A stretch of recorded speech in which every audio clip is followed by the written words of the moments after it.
Hello friends, welcome back to channel महापुरुषों की बातें। सत्संग जी सबको प्यार भरी राधा स्वामी। आइए सुनते हैं कुछ प्रेरणादायक वचन। ये वचन राधा स्वामी सत्संग व्यास द्वारा प्रकाशित पुस्तक संतमत प्रकाश भाग 1 में से लिए गए हैं। इस पुस्तक के पेज नंबर 376 पर हजूर महाराज बाबा सावन सिंह जी फरमाते हैं, जिस रास्ते से सूरत को जाना है वह राई के 10वें हिस्से से भी बारीक है, लेकिन हमारी क्या हालत है। मन हाथी है, भाव मेरी कौम, मेरा मजहब, मैं आलिम, मैं फाजिल, मेरे बेटे, मेरी बेटियां, मेरा धन, मेरी जायदाद, मैं ऐसा, मैं वैसा। फिर यह उस रास्ते से निकल कैसे सकता है। जब गुरु नानक देव जी काबा गए तो काजी रुकनुद्दीन ने पूछा कि अंदर जाने का रास्ता कैसा है। उन्होंने यही कहा कि ए रुकनुद्दीन, जो खुदा के पास जाने का रास्ता है वह बाल के 10वें हिस्से से भी बारीक है। मन हाथी बना हुआ है, फिर वह किस तरह अंदर जा सकता है।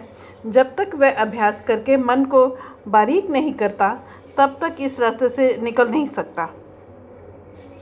हाँ, जब सद्गुरु मिले वह मेहनत करे तो निकल सकता है, लेकिन किसकी कृपा से निकला?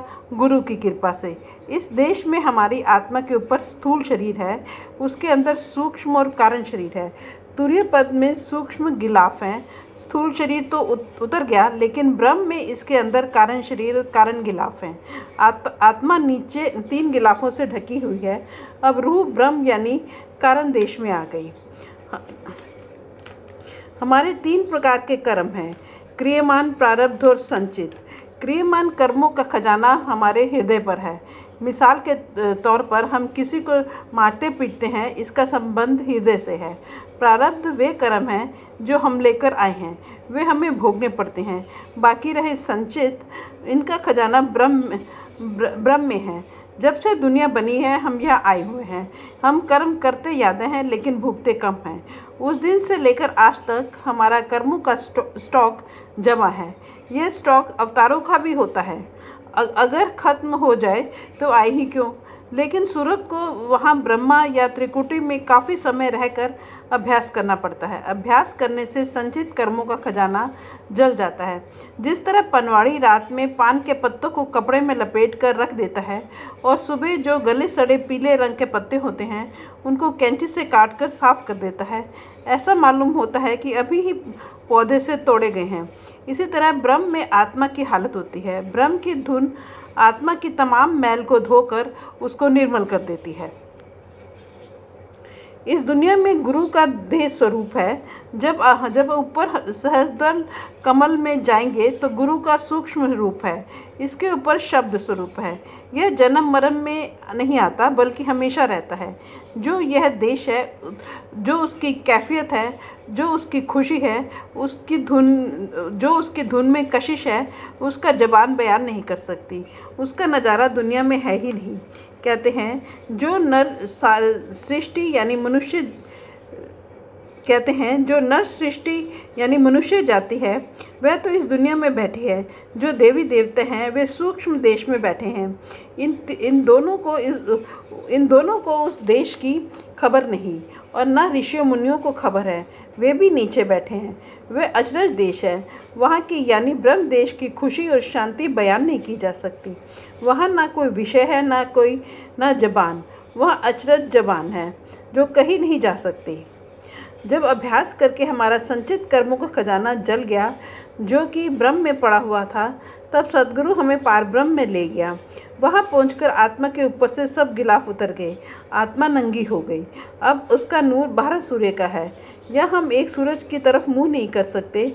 आत्मा कोई छोटी चीज़ नहीं है, सतनाम के समुद्र की बूंद है। जब स्थूल, सूक्ष्म और कारण तीनों शरीर उतर गए, सारी बीमारियां हट गई, तब मालूम हुआ कि मैं आत्मा हूँ। फिर इसको तलाश होती है कि मेरा परमात्मा कौन है और वह उससे मिलने की कोशिश करती है। जब पूरा शिष्य हो पूरा गुरु हो तो तब यह दौलत मिलती है सबके अंदर।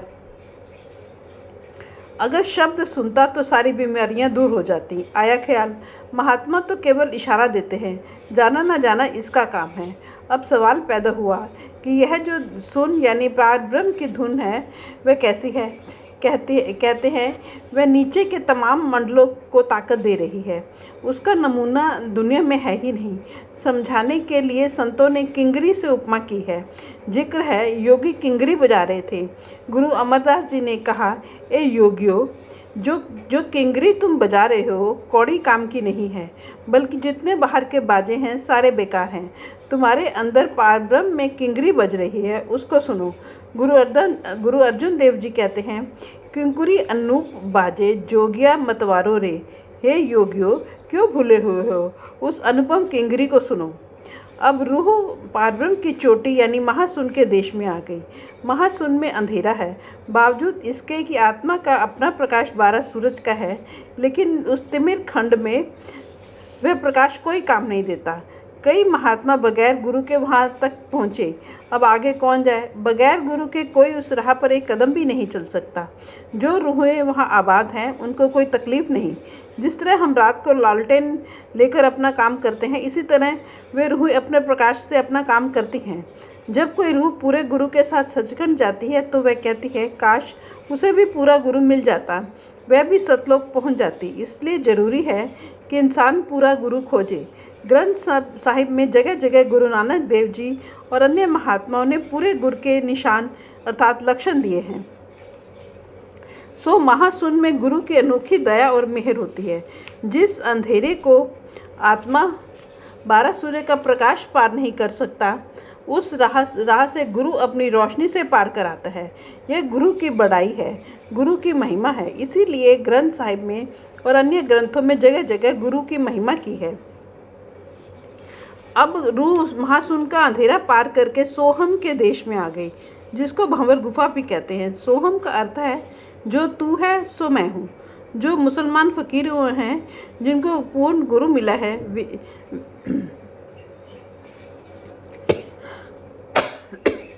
सॉरी फ्रेंड्स, वे भी इसी रास्ते से गए हैं। उन्होंने इसको अनाहू कहा है। अनाहू का अर्थ है जो तू है सो मैं हूँ।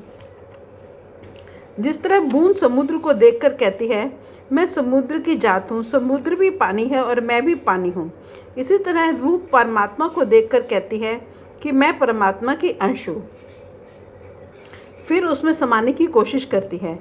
गुरु नानक देव जी, कबीर साहब, तुलसी साहब, दादू साहब, पलटू साहब, स्वामी जी महाराज, मौलाना रूम, शम्स तब्रेज़ और अन्य जितने आला दर्जे के अर्थात उच्च कोटि के संत हुए हैं, वह यह रास्ता उनका है।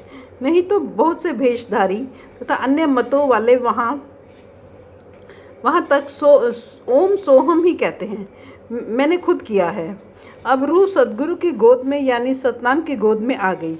सदगुरु का असली रूप शब्द है, जो सचखंड में जाकर मिलता है। जब योगियों ने गुरु नानक देव जी से पूछा कि आपका गुरु कौन है, तो उन्होंने कहा, गुरु शब्द गुरु सूरत धुन चेला। जो गुरु का देह स्वरूप है, उसका क्या काम है?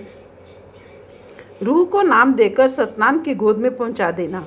आगे सतनाम अपने पास नहीं रखता, बल्कि उसको कुल मालिक अनामी के पास भेज देता है। जब बूंद समुद्र में मिल गई, समुद्र हो गई। सतनाम लाफानी या अविनाशी देश है। वह न कभी प्रलय महाप्रलय में गिरा है, न गिरेगा। सतनाम ला बयान है, उसका बयान नहीं किया जा सकता। यही मुसलमान फ़कीर कहते हैं कि उसको न किसी ने बयान किया है, न करेगा। करोड़ सूरज, करोड़ चंद्रमा की रोशनी इकट्ठी करो, वह सतगुरु के एक बाल का मुकाबला नहीं कर सकती। फिर क्या बयान करोगे? संत हमें उसके साथ मिलाने के लिए आते हैं। अब रूह करोड़ों सूरज और करोड़ों चंद्रमा की रोशनी देखती हुई आगे को जा रही है। सतलोक के आगे 2 पर्दे यानी 2 अलख और अगम हैं, जिनको पार करके रूह को अनामी में जाना है। यही ग्रंथ साहिब में गुरु नानक देव जी ने कहा है। निराला कहो, स्वामी कहो या राधा स्वामी कहो, यह आखिरी देश है। इसी को गुरु नानक देव जी ने स्वामी स्वामी कहा है। कबीर साहिब ने भी स्वामी स्वामी कहा है। यही स्वामी जी महाराज कहते हैं। स्वामी जी महाराज ने राधा स्वामी यानी रूह का स्वामी कह दिया। यह परम संतों का मकाम है। यहाँ पहुंचकर सब संत चुप हो गए। अब यह मजमून समझने वाला है। स्वामी जी महाराज कहते हैं कि वह अनोखा देश, अनोखा परम पद है। हमें आज तक इसकी खबर नहीं मिली थी। क्यों? क्योंकि हमने आज देखा है। कई लोग समझते हैं कि आज तक वहाँ कोई पहुँचा ही नहीं। यह गलत ख्याल है, पाप है। क्या कहते हैं स्वामी जी? जो कबीर साहब और तुलसी साहब कह रहे हैं वही मैं कह रहा हूँ। यानी हमारे कान में यह भेद आज तक किसी ने नहीं डाला। वेद ब्रह्म यानी ओम तक का बयान करते हैं, जो कि दूसरी मंजिल है। इसके आगे कहते हैं नेति नेति, यानी आगे का पता नहीं। इस परम पद का पता ना वेदों को है, ना चारों कतेबों को। किताबों ने भी ऊपर जाकर कह दिया ला इलाहा इल्ला अल्लाह, आगे कुछ नहीं। योगी तुर्य पद में रह गए। जो योगीश्वर और ज्ञानी थे वे ब्रह्म में रह गए। इस पद की दुनिया को कोई खबर नहीं। इस वाणी का अर्थ साफ साफ है। यह अनोखी और अमोलक चीज है। परम संतों का धाम है। बिरले बिरले संत महात्मा जो यहाँ तक पहुँचे हैं। जो कुल मालिक है, जिसको हम स्वामी, अनामी या राधा स्वामी कहते हैं, वह दयाल है।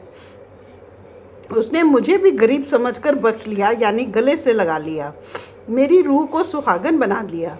राधा स्वामी वाहिगुरु का नाम है, किसी और चीज़ का नाम नहीं। मैं कुल मालिक का बंदा हूँ और उसकी आरती करता हूँ। मेरा तन मन धन उस पर कुर्बान है। मैं हर वक्त उसका भजन, उसका ध्यान और उसकी उपासना करता हूँ। वह मेरा मालिक है, खुद खुदा है, समुद्र है, वह दहू ला शरीक है। अब कहते हैं मेरे बड़े ऊंचे भाग्य हैं। राधा स्वामी देश में आ गया हूँ, स्वामी की शरण में आ गया हूँ। कहते हैं कि यह नाम सबसे ऊंचा है, मुझे प्यारा लगता है। जितने दुनिया के स्वाद हैं इसके मुकाबले में कुछ भी नहीं। ये संतों की कैफियत है। तारीफ है कि कुल मालिक में समाकर भी दम नहीं मारते। कहते हैं मैं तो कोई चीज़ नहीं था, मेरी गतिमति जो उल्टी थी पलट कर सीधी हो गई। सद्गुरु की कृपा से यहाँ पहुँच गया। अगर सद्गुरु की दया ना होती तो मैं किस तरह पहुँचता? जो कुछ दया है सद्गुरु की है। यही कारण है कि संतों को माया नहीं गिराती। उनमें मान, बड़ाई और अहंकार नहीं होता। उनमें जो नम्रता और दीनता है वह उनको माया के फंदे में फंसने नहीं देती। मेरा काम पूरा हो गया। मैं कुल मालिक के चरणों की धूल बन गया। चूँकि मेरी रूह रूपी बूंद समुद्र में मिलकर समुद्र हो गई, इसलिए मेरी मुक्ति हो गई। Thank you.